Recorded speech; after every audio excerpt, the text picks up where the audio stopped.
to the Construction Big Breakfast, where we give you a hearty serving of insider tips and business strategies to help fuel your day so you can thrive in the construction industry. Now, here's your host, Tip Top Tim Fitch. Hello and welcome to our latest episode of the Construction Big Breakfast. And today our special guest is Stephen Coote, President of Group 92. And with me also is my colleague Sheldon, who I'm sure you recognise from a couple of past podcasts. So Steve, most importantly, with all our podcast guests, before we get into proper introductions and the meat of the podcast, is that question that we ask everyone: what did you have for breakfast? Well, I had too many coffees, and actually Americanos to be specific, and 2 slices of rye toast with smooth peanut butter, because there is only one peanut butter and that's smooth. Yeah. Well, for me, there's no peanut butter. So yeah, it's the crunchy, smooth argument. So I'm going to put that in there. Well, then, Sheldon, can you beat that? What did you have for breakfast today? Yeah, I think I kept it light today. I had a protein shake and some scrambled eggs with some ketchup on it, because I can't eat eggs without ketchup. So yeah, I'm with you. It's the ketchup on scrambled eggs for sure. Yeah, no, I'm the same. And you know, my benefit of being sort of a few hours ahead of you guys in the UK was I had more of a brunch than a breakfast. So I went for scrambled eggs on a bit of toast, and a bit of pepper and ketchup for me as well. So you know, it sets me up right for the rest of the day. So Steve, for those listening in or watching that don't know you, can you give you a little intro to yourself and Group 92, please? Sure. So we're Group 92 is a mechanical contracting firm in the industrial, institutional, commercial setting. 29 years now. It's a company I started back in 92. There's a big surprise with the name. Not exactly a marketing genius 30 years ago, so it sounded good. But basically, we're plumbing and heating, process piping, chilled water, anything along those lines. So we're located in the Niagara region in Ontario. So great place, 10 minutes from the falls. Perfect. I've yet to actually see the falls. Every time I've been there, the weather's been so bad that I can hear the falls, but I can't actually see the falls. So hoping at some point, you know, post-pandemic, that I'll be able to actually get to the falls and see the falls properly. I'll make sure to visit you in the summer next time, Steve. Yeah, So this webinar is sort of a follow-up to, or this podcast even is a follow-up to a webinar that you both were on a couple of weeks ago, where we started to talk and consider what the impact of COVID and the pandemic was on the industry and what next for us. So you know, before we sort of get into it, I mean, any sort of reflections from sort of either or both of you on sort of the content of that webinar and you know, where you sort of see us now and where we're going? Yeah, I think with the office space, and I think at first people thought that was the end of the office. No one's going in. I think that's changed. Going forward, you're going to see people going back to the office, maybe not the same capacity. Some employees may work remote or kind of take time off, but I know a few tech companies, they scheduled for Labor Day for their employees to come back. With the rollout, seeing how well it's going in the States and picking up in Canada, I think that timeline is going to move forward, probably early summer. I think we'll go back into the office. Yeah, I still maintain kind of where, you know, from our panel discussion, I think we see I'm still feeling like there'll be a hybrid of it. There's a dynamic with getting people in a room, right? And for me, I mean, I came into the office at times during COVID. It was just myself, but I'm such a creature of habit. And for me, it's also a frame of mind. And I know my wife is happy, and even my daughters. Like if I was at home, they're like, "Oh no, it just wouldn't be good." So I'm sure I'm not the only one, but that's what I think. You know, from that, and yeah. So just before we sort of press record, you started to talk about the impact that you're currently experiencing in the market around sort of the risk and the risk primarily around projects that have not started yet, projects that are maybe sort of a twinkle in the eye almost of some developers, and how that is sort of shifting compared to where we were. Do you want to sort of go into that a little bit, Steve? Yeah, I think our industry, for the most part, have enjoyed relatively stable market conditions, and particularly around pricing. You know, you would have steel, you'd see some steel fluctuation, but generally it was sort of a risk that you looked at, but you weren't as concerned. And I'd say actually, even from the time we did our panel discussion, I think that's almost the number one thing for me. We've seen increases, and they're not, you know, it's increases in PVC, steel, sheet metal. Like our sheet metal is still related to steel, copper, and it's not just okay, it's 3% for the year. We've seen PVC alone, you know, resin shortages go, you know, 3 to 7%. Steel in some cases, some you can't get, but cost increases of 25%.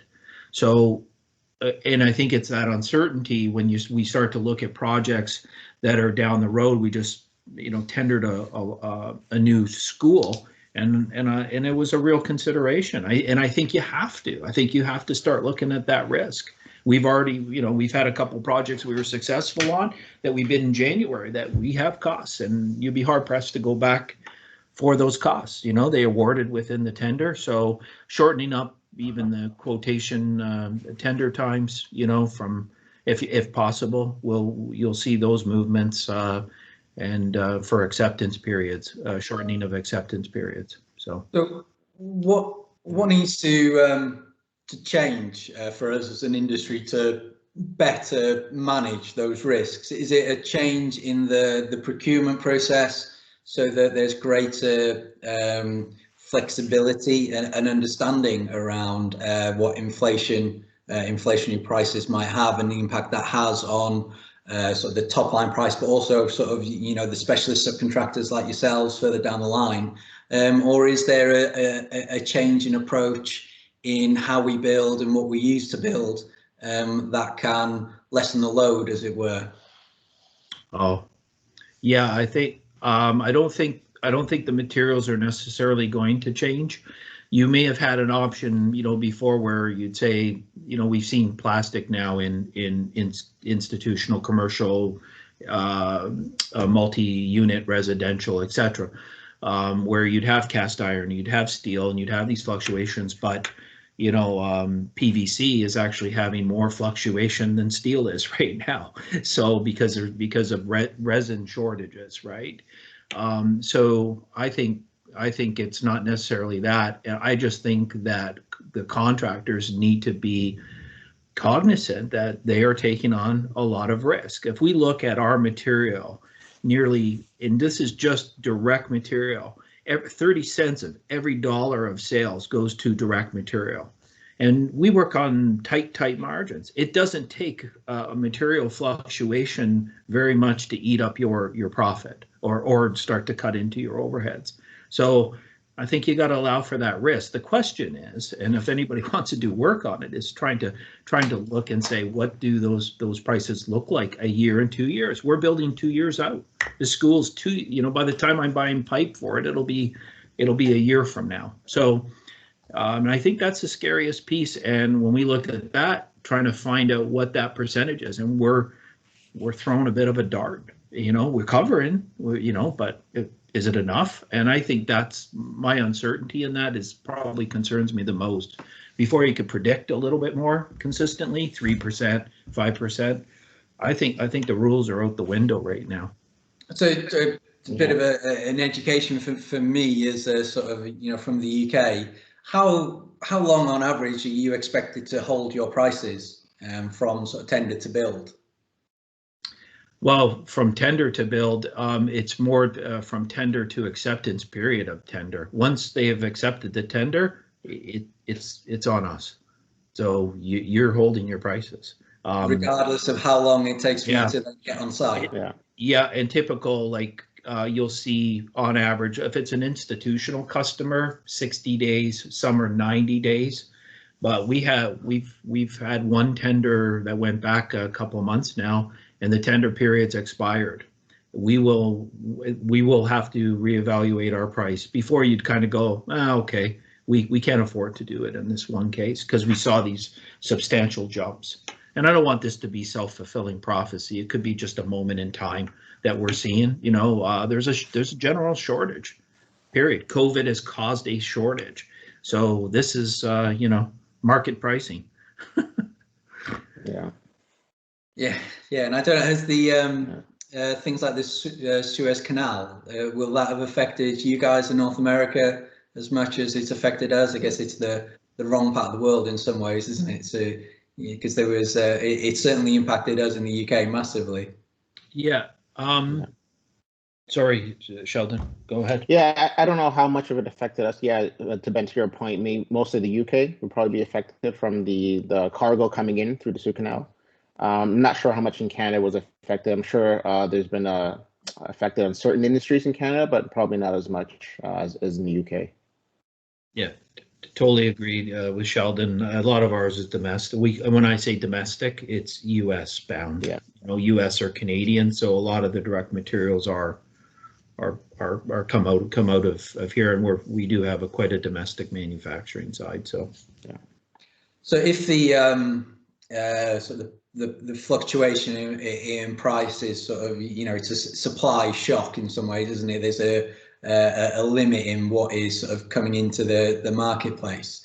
Do you think that it's a short-term spike then, or do you think that prices are up and sort of this is the new norm in terms of where the benchmark price is? Sheldon, I think it depends on. I think it depends on how long we're in this pandemic for. We have at a period of time where we thought we were beating it, and then there's a new strain coming out, and then more infections, more hospitalizations. So I think what Steve was saying, there's an uncertainty with the future, and it's hard to forecast what's going to happen. With pricing, it might stay up for a while. To go with that, it's twofold as well, where there's a labor shortage as well in Canada. It's hard to find people in trades or getting into trades as well. So who knows how long it will last? I think it might be for not the long term, but at least probably for another year until you see kind of prices being stable. I don't know, Steve, what do you think? Yeah, no, I wish I could predict it. And that's why I think I get where I was going earlier is that it's not. I just what we're seeing is it's irrational, and irrational in the sense that we just don't. We even through COVID, through the heart of COVID, we had pretty well price certainty, which is very interesting. And now we come out of it. I think a lot of it is related to shortages, but I mean the economy is churning, and the shortages in everything. We went to buy a pickup truck, and it was like we almost felt lucky we could find one that was for sale. It's just that you see these general inventories, and it's a very interesting economy. I don't think we've experienced anything. You have some aspects that are just off the charts, and then others of, you want to buy restaurant supplies. I'm sure it'd be fairly easy right now. It's tragic too. There's a lot of people. There's too much you know, have and have nots right now. You know, there's some people really, really struggling in some businesses. And so, yeah, I don't know. I can't. No, yeah, you're right. I mean, me and Sheldon were talking about, your Walmart of the world have stayed open and have been fine, whereas a lot of your smaller sort of, owner operator type shops selling the same goods haven't been able to stay open and are struggling a lot more. And there does seem to be sort of an unfairness in the approach to certain ways of interpreting rules and things like that around the world. The UK is the same as Canada. The big boys have managed to stay open a lot more than the little guys and things like that. But I'm with you, Steve, as well. There's certainly a real pent-up demand in many ways, isn't there? There's been a lot of people just going, "Oh, I'm not sure whether I want to sort of press the button and go yet," and it keeps sort of knocking on a little bit. Yeah, you have a perfect storm, right? You have money falling from the sky right now because it's at 1.25%, and people that have money. That's part of what's driving the stock market right now. Is just people have money. I mean, I know I've saved a fair amount of money, with the pandemic. So we're buying stuff. So. And I've managed to save it until other people in the household decide how to spend it. Yeah. And so moving, forward as we were, mechanical especially is probably going to be seen as far more important in many ways to create an environment where people feel safe. A real sort of drive for cleaner air, better circulation of air, these type of things. So in terms of the process of building, do you see yourself as a sort of a specialist subcontractor? Do you think you'll start getting involved earlier in projects and being able to sort of impart some of your experience and your knowledge at an earlier and probably better stage of a project? Well, we do that in design build to begin with. The idea, though, I think what we are seeing is just this general building health. It was on the horizon before. When you look at asset managers, they were rating. They're moving towards these ratings of the business. It's like a health of a business. Some of the buildings are the health of a building. And frankly, the mechanical guys are always seen as that's the stuff behind, the wall, and nobody really cares until the air's not very good or that they're cold or hot, So I actually see that moving to the forefront. It's no different than we, I guess, are as people. Everybody's a lot more concerned with their personal health and these sort of things. And now instead of fancy light fixtures, they care about the air they're breathing versus the light fixture. So I think for generally mechanical, a lot more attention's being paid to it, a lot more probably in the design. It's a good thing. I mean, we're always preaching, but nobody cares what's behind the wall, right? Things like the WELL certification, that'll certainly gather a lot more momentum. I think my favourite one, just because of what it's called, is Australia's. It's called Neighbours.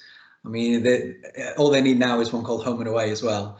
And but you're right, and it'll be interesting, really, what the impact of the end users is to the way they approach the real estate that they buy. If you've got two similar buildings, one has WELL certification, are you more willing to spend a little bit more per square foot, per square meter to occupy that space compared to one that isn't WELL certified and you're maybe not sure as to whether it has the sort of the health and well-being requirements that people sort of are more generally willing to or expect moving forward?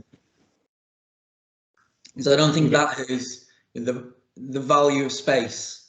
It has been more about where you are as much as anything else, really, hasn't it, historically, rather than geographically where you are, rather than sort of the environment where you are. Mm-hmm.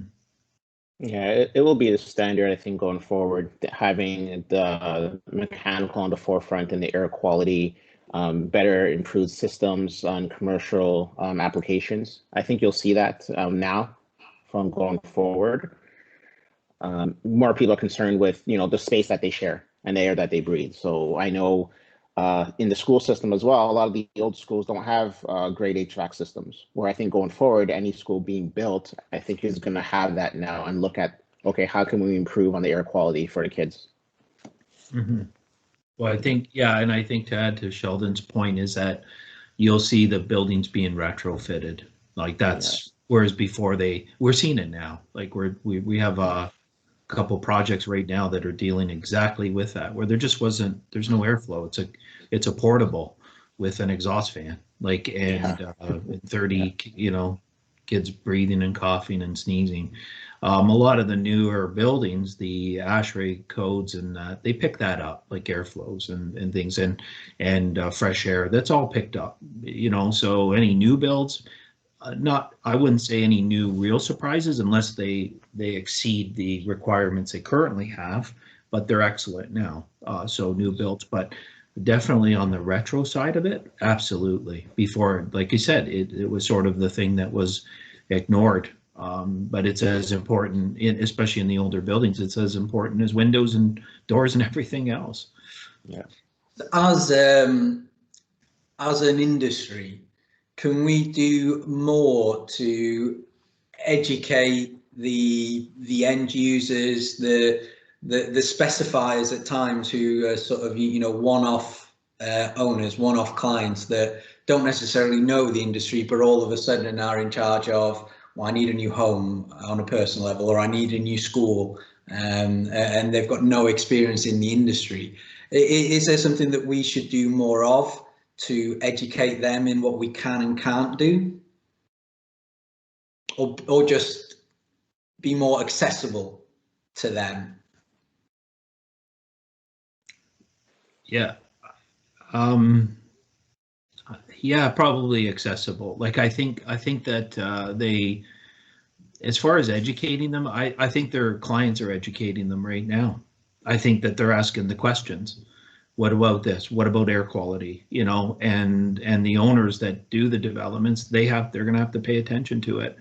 The engineers are well aware of it. Like I said, new builds pretty much covered off, but on existing, someone's looking at buying an existing building, I don't think it's going to be just a question of how much is it going to cost to refinish the brick in the front to make it look cool. I think it's going to be, what's the air system like in here, and what do I have to do to upgrade the mechanical side of things. So that's, like I said, just I think it's part of the conversation. Same reason, airplanes are advertising how many times they change the air. Everybody knew it sucked before when you were on a plane. You go, I don't know, man, I'm breathing a lot of the same air here. And now you're like, now suddenly we're interested in air changes, and on the plane, even I'm like, I wonder what they're doing for fresh air on planes, so I think that's, it just pulls over. The consumer's going to drive it. And nobody's going to have to look for it, because it's a service that can be provided, which is opportunity. Yeah, but the end user for construction is often not part of the process. You sort of assume what the end people, the employees or the children who are going to fill the building, you're sort of assuming what they want and need, rather than actually asking them and really sort of understanding. So it'll be interesting how we sort of move forward, and if there's any change in sort of the way we manage stakeholders more generally as an industry, and try and talk to the wider population about what it is that they're going to end up getting, and is that what they really want? Yeah, I think you're, it's just meeting. I think the smart guys are going to get out in front of that and understand that, they shouldn't be asking the questions. They should know the answers, and then they're going to satisfy that answer. That's your chance to to separate yourself from the next person and your competitor, whether you're a developer or mechanical or GC or any of those sort of things. I do know that when we do a design build now, the conversations around mechanical are going to be a lot more detailed. And that's okay. That's a thing we welcome, because we want to do, we've always, as a company, that's the way we do our business. It's a health. We have to have, ducted return air in a medical building. Other guys, oh, you don't need that. Well, no, you do need that. and so now I think, but at times I would say potentially you have an owner or developer doesn't want to listen because there's a cost associated with it. And we've always said, look, this is the right system for that application. You need to do this. This is what you have to do. But there, some cases we've seen willful ignorance, and of course you lose out on the bid. Versus now, I think they'll understand that, and And I guess for you, and something that the industry's been picking up on over the last couple of years, but I'm sure we'll sort of really drive forward more and more. The sort of digital engineering BIM sort of integrated models with sort of the GCs and you, that will do nothing but help those conversations. Yeah, it's a different format with. Yeah, I think I try to. BIM is used in a different for us differently, for interferences and prefab and modular and things like that. But I mean, years ago there was a professor started, and he could analyze, like digitally analyze airflows and what they actually look like. The equivalent if you sprayed mist into an airstream, and it was that sort of look to it.